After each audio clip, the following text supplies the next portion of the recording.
Good morning, good afternoon, everyone, and welcome to Top Voice Tuesday.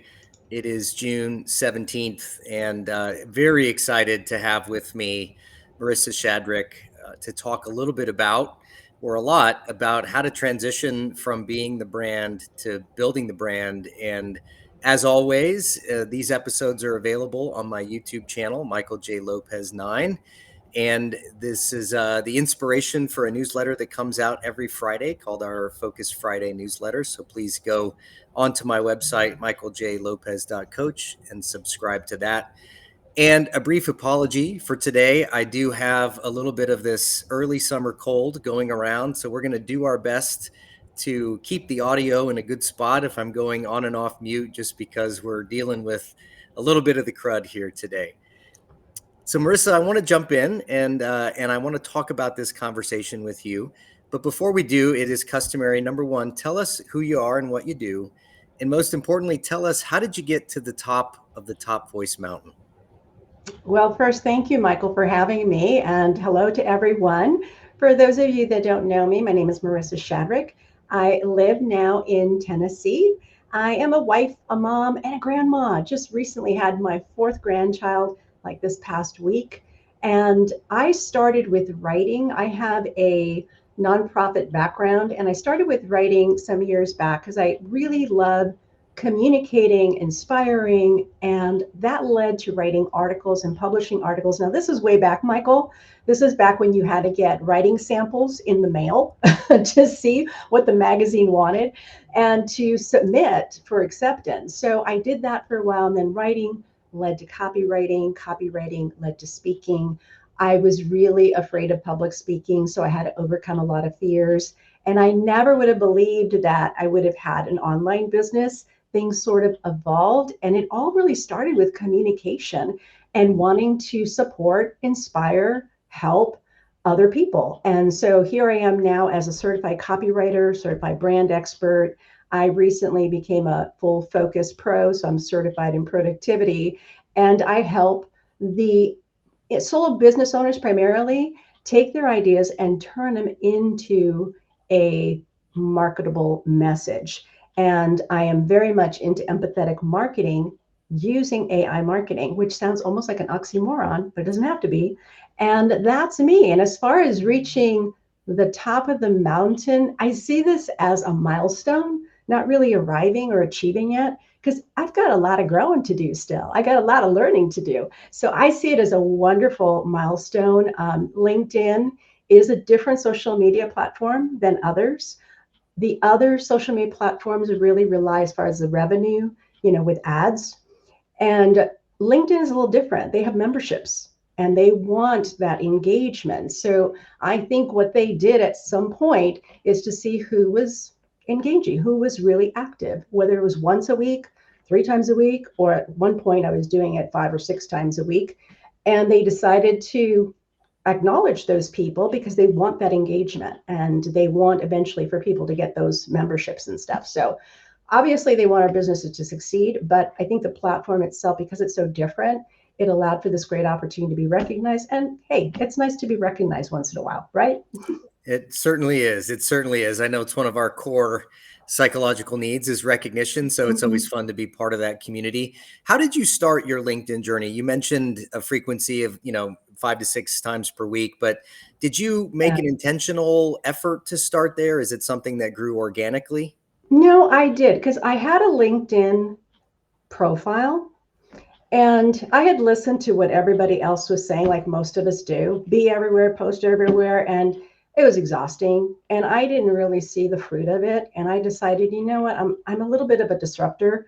And I thought, why am I doing this? It doesn't feel, I'll have to really, in order to support people, I'll have to be clicking on all these different platforms. So I decided then one social media platform, and YouTube is a little different as far as the video content, but I decided one, and I decided on LinkedIn's a couple of years back. It's been almost like maybe 2.5, 3 years ago.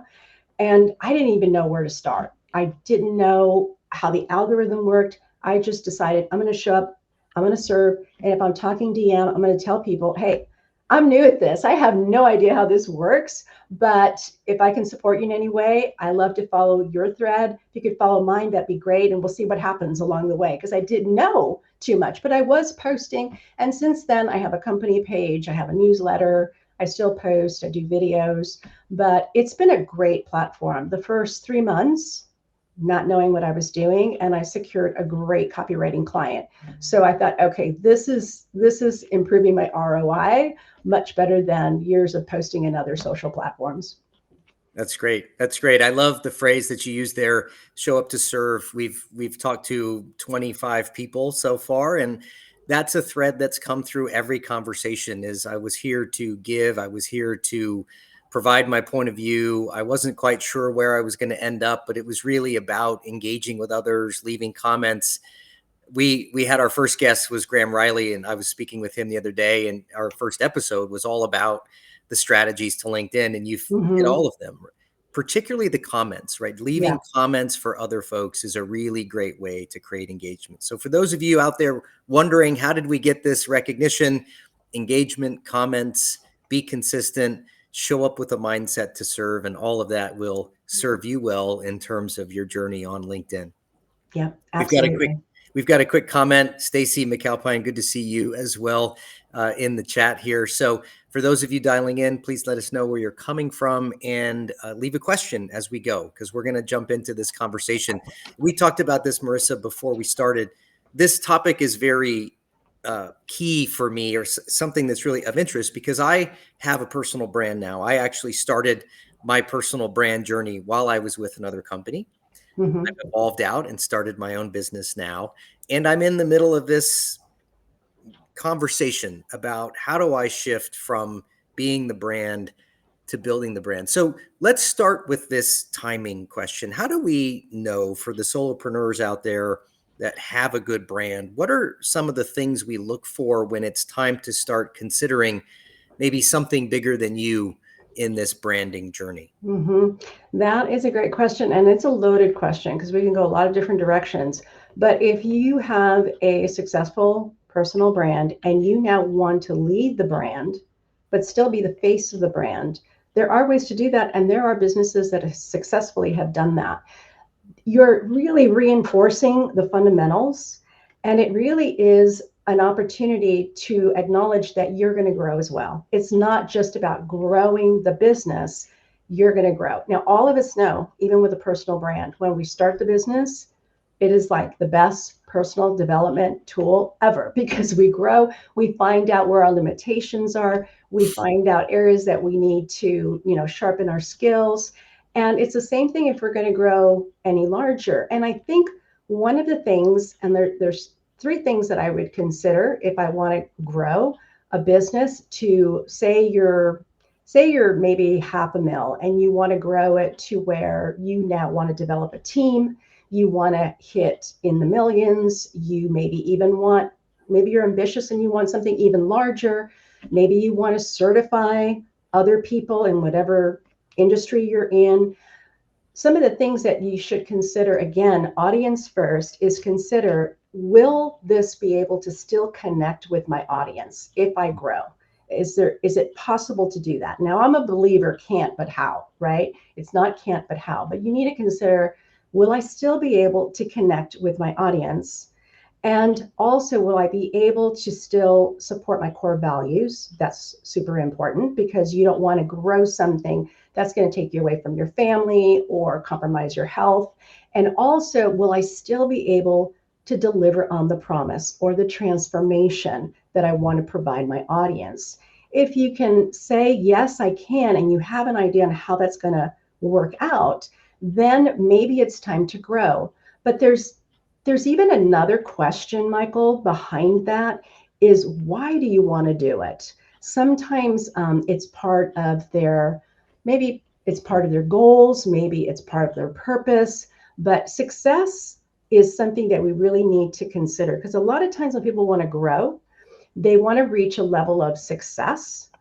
And we have to determine for ourselves, and this is different for everyone, what does success look like for me? Because I learned early on, success is not a destination and it's not your identity.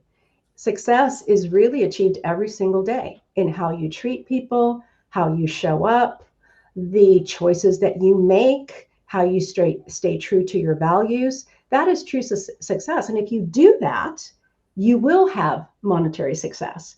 But we have to kind of take inventory and see, why is it that I want to do this and grow? Because growth will bring challenges, personal challenges, which is why we need to be open to continue to learn, because now we're going to be leading a team, which is a totally different dynamic.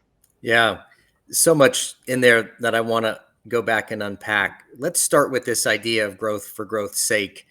We're taught in a growth economy, that's our default setting, is to think bigger and more. And I think what you're encouraging people to really take stock of is this idea is more better. And I'll maybe Right. share a personal reflection. I worked in big consulting for 2 decades, and a lot of good stuff happened in those experiences.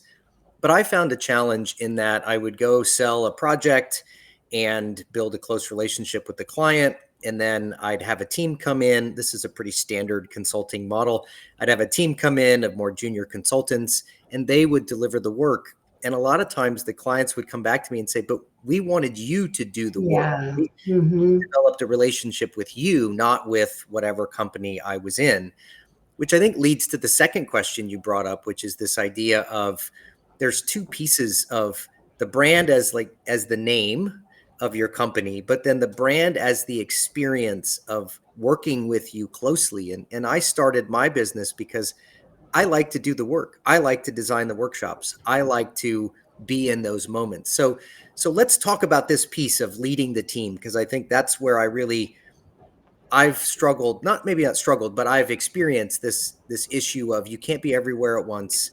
You can't Right. do a million things, and you can't get bigger if you're the single point of failure. So what's the first step? What is the first step of making some of these moves into bigger or more Right. and keeping the integrity of the brand that you've established? Right. And I think that begins with who you bring on as a team person. So that whole onboarding and even bringing them in, interviewing them, deciding what is it that your business needs and what type of team members do you need to bring in? Are they people that are just going to do fulfillment? Do they have leadership skills? And a lot of people or a lot of companies will use personality assessments when they're doing this, but you bring the right people in. Now, the best example I can give you that I think will bring clarity, because if I can create a picture for you, it might bring some clarity. And I have a ministry background, so nonprofit, I'm very familiar with it. And you know that nonprofits, their teams do not get paid, they're volunteers. So they have to have it super dialed in to be able to maintain an organization. And I'm talking the mega churches, right? Now, this doesn't matter if whatever your faith is, I'm just using this as the skeleton of what they do so you can understand the process, because it's very similar and it parallels to business. And in fact, the nonprofit industry saw what businesses were doing and needed to incorporate some of that. And I think now we can learn what nonprofits are doing and incorporate that as well, so that we could be more present and serve people. But the organization that I worked for, I mean, they had on a Sunday morning 20,000 people. And on an Easter Sunday, it was recorded for 1 year. They had 50,000 people at one location, right? And over 900,000 online. We're talking huge, right? Huge. So how do they do this, right? And I watched the process as they started going online. They got a consultant to help them, to teach them, to figure out how they're going to expand without losing that high touch that got them to where they were. And now this particular megachurch that was a part of is international. They have other locations in Australia and Mexico and other places, but they still have the face, which is the lead pastor. He is the face, and that is his sole purpose, is to be the one that communicates with the audience. But then you have sub leaders. So the vision is very, very clear. The core message is very, very clear.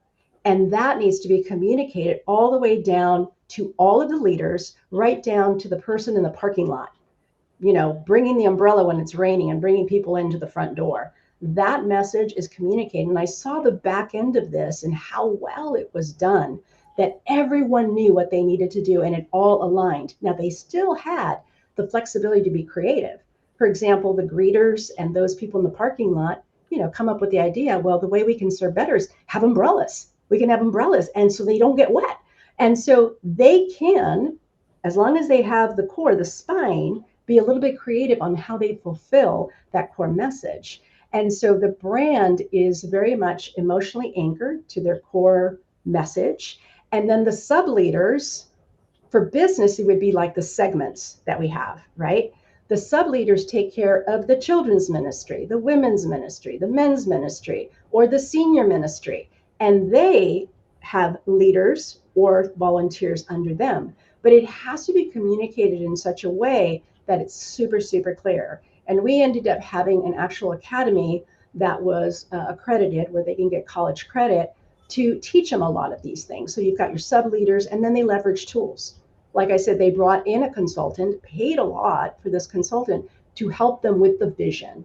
So they have this vision of how do we implement this in a way where everyone feels seen and heard and respected. How do we do this? So they leverage tools like live streaming and apps. Many of these mega churches have apps, and they have it's multilingual. So you have a lot of Spanish speaking. You have others as well, translators, and they have an email list. And so everything is done with systems that are clear that support their core message. And then they have their niche outreach, like for teams or whatever it might be. All of the things that we would do in a business, in an organization, this particular organization did it really well. And then the team building is really about building a culture that understands the vision. And then those volunteers, there's high ownership in what they do, and they are very much aligned with the spine of the organization. And so leadership is really key. And I know you've had other speakers on that have talked about leadership. And I truly agree with what was said, that it really begins with listening. And there's a phrase that I think John Maxwell shared this, but I think it may have been Theodore Roosevelt that said it. People don't care how much you know until they know how much you care. Yeah. I mean, that is really truly resonates even today for our businesses. People don't care how much you know. They want to know, do you see me? Do you hear me? Do you really understand what I'm going through? That's why empathetic marketing, I think, is so important, because marketing is only the process of building trust. And I think you've had other speakers that have mentioned that there's a trust deficit, right? Yeah. And some people out there are downright bitter because they've invested in things. And so now we have to navigate. But you know what? Pivoting is what we're all about. Yeah. We're used to pivoting. We're used to change. We're used to assessing and understanding the customer behavior and what is changing and adapting. And it's our responsibility to adapt to them. Yeah. And do what we need to adjust. And so we're doing the same thing as we're growing, and then we're growing on the inside as well. We're growing. Yeah. So So I think that's our job. I want to hit on a couple things here. Mm-hmm. And I was thinking as you were describing this journey, I think we're all familiar with a company that has gone from a brand identity of a single person to one of the biggest companies in the world. And I was thinking about Disney, right? Disney is the first example of what was truly the identity of Walt Disney that has become, a multi-billion-dollar industry across entertainment and theme parks and media and all of these things. And you were describing, I think, something very resonant with people who are maybe at the early stages. Maybe they're not trying to become Disney. That, of course, is a decades-long journey. But what do we stand for, and why are we here? What are the core values that guide me as an individual? And in this case, I think about my own work. I always tell people that I have a purpose that's rooted in sort of three commitments. My first commitment is my responsibility is to help people, my clients, through difficult and uncomfortable but necessary experiences. The second is to give them tools to be successful in that journey. And the third is to lead by example, which is I need to show up the same way. I'll never ask you to do something that I'm not willing to do or haven't done myself. And so those three core values of mine when I bring someone on to work with me, and I have a couple collaborators that I use in my own business, it's very clear to them that that's our mission. Our job here is to help our clients shift.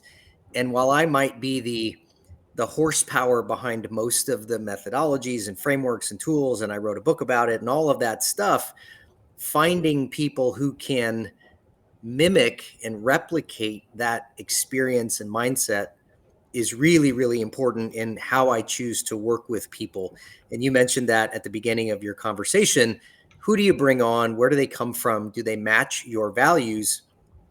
And in that example you gave, what I loved was, the folks in the parking lot were living those same values, right? The touch point at every experience is consistent, much like the Ritz-Carlton is a great example. Everyone in the experience of that customer journey follows the same set of values. So let's back up for a second. And the solopreneur who's maybe in the six-figure range, who wants to get bigger, this feels very daunting. This feels very, very big.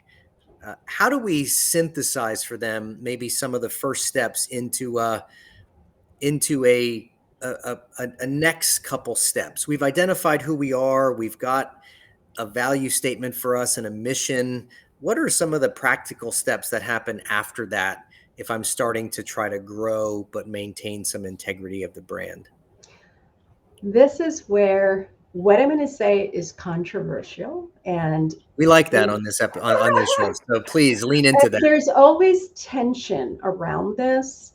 But I will say that this is where AI can help quite a bit, because AI is not just about social media content. It helps analyze, and it helps with ideation, and it helps us to see blind spots. In fact, an example would be a sales call. A lot of people record sales calls. You can have AI analyze it, give it your personality assessment test, and say, how could I have improved this? Did I really see this person well? Did I ask the right questions? So AI as an analyzer is excellent. Now, there is tension around AI, but the use cases for AI is so much more than social media, so much more. And for analysis, it is fantastic. So I would start first with using AI. You can use a free tool. A lot of people have free tools because they already have another tool that incorporates it, and start asking those questions. Now, here's the thing. Communication, I said, is very important. And one of the things that AI has shown us is that we're terrible at communicating because we're terrible at prompting. We don't give it enough information. And I fell short of that. I realized I thought I was a good communicator. I'm a copywriter. And I realized I had to pull back and really communicate. So for someone that is thinking about it, I would first start with AI to see, and then what is the expectation? What is the expectation that you have? How far do you want to go? Because that's going to involve more. And so the systems, the technology, the people, the leadership calls, all of those things, that's a lot. But if you want to scale as a solo business owner, AI, even though there's tension around it, is a way to help you so that you have time for the high touch. AI, the team that I have, the AI team, helps me with things that I supervise very closely. I write my own content, but it improves upon what I already have done. And it gives me the insight of the things that I don't see sometimes because we're just busy. And I'm going, what was I thinking? And so this is where it becomes a collaborator and assistant. And this is where I think the true power is not so much what we see out on social, but what it can do for us behind the scenes when we're working. I'm thinking a bit about the conversation we had with Raul a couple months ago, and Mm-hmm. this idea that, and one of the tips you're giving us here, which is really, really powerful, is the first step in this journey is, what can AI remove from your unproductive work, let's just call it, or things that are maybe not about your brand or not about content or not about client delivery or product development? How can I use AI to remove those things so that I can be involved in more front end business facing things? Right. That's a huge starting point. And this is what Raul reminded us of several months ago, was the first step in adopting AI is just getting all the unproductive stuff out of the way so that you can do more. And I know that I spend a lot of time using tools in that way. The second step that I take is, who do I now want to partner with that starts to have a similar mindset and a similar culture? And you mentioned this in Yes. your summary in the middle, which I think is really important. I talk about culture a lot. It's an essential part of what I do. If you don't build a culture that you're intentional about, I say this all the time, your culture will build itself. Now, it's easy to do when we're just one person Hmm. because I know what I stand for, I know who I am, I'm controlling every interaction. But when I bring someone else in and they're maybe acting on my behalf, I don't control as much of that experience. So let's talk Hmm. about this piece, and then I want to wrap up and stay on time. We could keep going for a long time. Hmm. What are some of the anxieties or the challenges or the mistakes that people make as they start to think about this transition of building a bigger brand that's not just about themselves individually? Yeah, that's such a good question. And there was a survey that was done with about 300 plus people. And it was interesting. These skilled, talented people still struggled with fear. Now, it's masked differently, so you wouldn't necessarily see it as fear, but imposter syndrome came up a lot. And fear is something that I had to tackle because of all the fears that I had. And fear needs permission to exist. Mhm. Fear cannot exist unless you give it permission. And fear will rob you of choice, which is so huge. And so we have to realize, and even using AI, we can use AI to identify with areas where maybe we're leaning toward imposter syndrome, where we're developing a team. This is where some people are visionaries. Well, you don't want to hire somebody that's a visionary and nothing will get done, right? This is where AI can help you when you're adding your team. But fear is huge. That's why I started by saying you have to grow as well, because fear needs permission to exist. Fear erodes your potential. Fear doesn't let you show up in an honest way because you're always masking or covering up things. And really, entrepreneurship, and this was something that gave me so much clarity, is less about building. Even if you're growing a business, it's still less about building and more about Mhm. tearing down those things that will become obstacles in your life and in your business, tearing down imposter syndrome, tearing down anything that is a negative in your life that you know is going to get in the way. Now, you mentioned in one of your interviews about writing and how writing is a great way to be able to understand ourselves. Journaling, you don't have to necessarily write a book, you can just journal every day and journal and find out some things that are repeated over and over again and find the root cause of it to be able to, shift it or readjust that framework, that thinking, because fear sneaks up in such a huge way. But tearing down those things is necessary so that you can have room to build. I And so, think that's so great, and mhm, I really do enjoy a good play on words and a sort of a turnabout conversation of this idea that entrepreneurialism isn't about building up; it's about tearing down. I know from my own experience, I had to tear down a lot of preconceptions about what I thought my value was, what I thought my business was, how I was supposed to show up. One of those things I would add maybe to this mindset shift is this idea of control. If you're going to build a brand bigger than yourself, by definition, you're giving up some control of the expression of that brand, that client experience, that journey to somebody else. And that mhm, anxiety and fear of, I have to be involved in everything, I have to be in the middle of every interaction. You won't grow your business if you're a single point of failure. And I just love your articulation of this idea that it's not about building bigger, it's about tearing down mhm. my fears, my sense of control, my willingness to be inside of every interaction. I think that's such a beautiful summary. Yeah, But I want to give you a few minutes to just kind of give us a bigger summary of this conversation for the entrepreneur who's thinking about this journey. What are three things you want them to know and take away from this conversation about shifting from being the brand to building the brand? yeah. Well, first of all, nothing is done overnight, right? And don't worry about algorithms and worry, or not even worry, focus on the things that you need to do each day that's going to deliver great value for your audience, whoever it might be. And if you're going to build something, always keep in mind customer service. How are they going to be served when they have a question? Because customer service, because of AI, as much as I love AI, it is replacing the customer service. And we all know what it feels like to have to put in a thread or go to a forum, or, or you're talking to some bot that has no idea and it's giving the answers that's not related to the question. Those companies that have great customer service, I think, shine. And when I'm looking for a tool, I'm looking for something. So first thing I look at, what's their customer service? Besides price point, I don't even care about the price point. I look at the customer service and does it integrate with my other tools? So I would say that, and also the third thing I would say is that you will grow. You will grow, and we should grow. I'm still growing. I'm still learning. We need to be open to growth. We need to be give ourselves grace when we make mistakes, because everyone iterates. Everyone has failures and successes. It's not just you. Everyone iterates, especially any kind of launch. They'll do it again better and better. And so just know that this is part of it, and nobody's going to die. You're still serving people. It's just going to get tighter and better.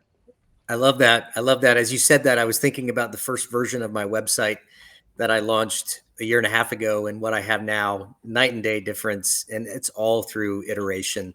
It's time for your bonus question, Marisa. As you know, the tradition we have on this show that I stole from someone else is that the last guest leaves a question for the next guest. And I love this question because I think it does play into this idea of growth and building more.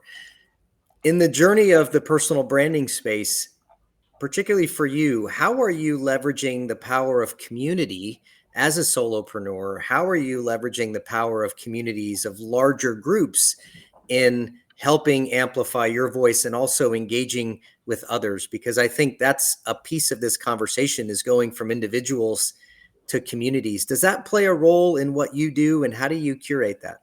Yeah, communities are great. Back in the day, people had Facebook groups, and it was a disaster. But I decided to create my own community. So I have a private community, and that's where they have access to me. I show up live, and it's all about AI marketing, how to lead generation.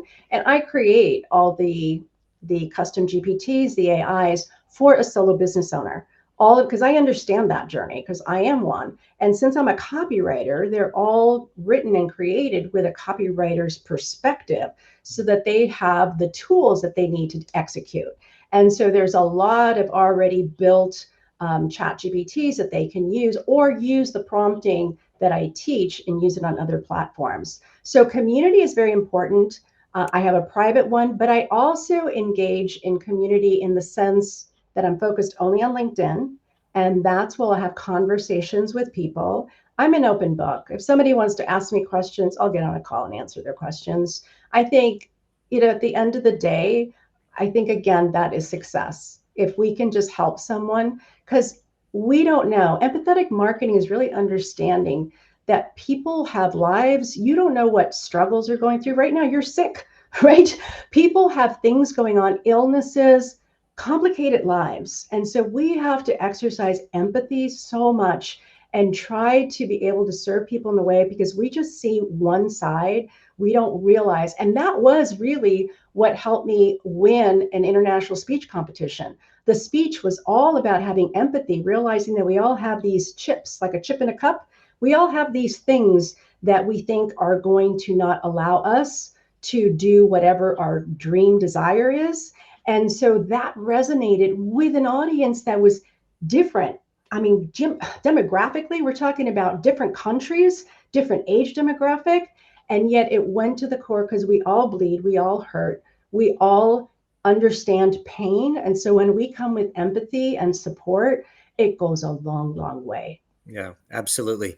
Marisa, where can folks connect with you beyond LinkedIn? Is there anything you'd like to leave our listeners with before we sign off? I do. I have a very special offer, because I know AI people are kind of like creeped out, or there's tension.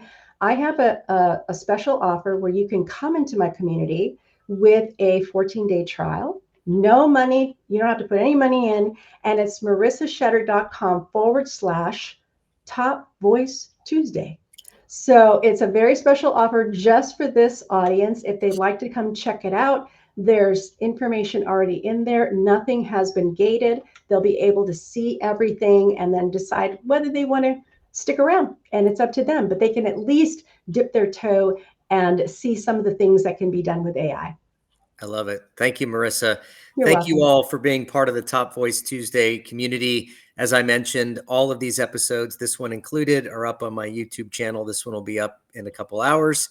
And please go to my website, michaeljlopez.coach. Subscribe to the newsletter. We get summaries of these episodes as well as other insights from my book, as well as additional resources on this conversation each week. Thank you all again. We'll see you next week. Have a wonderful day. Thank you, Michael.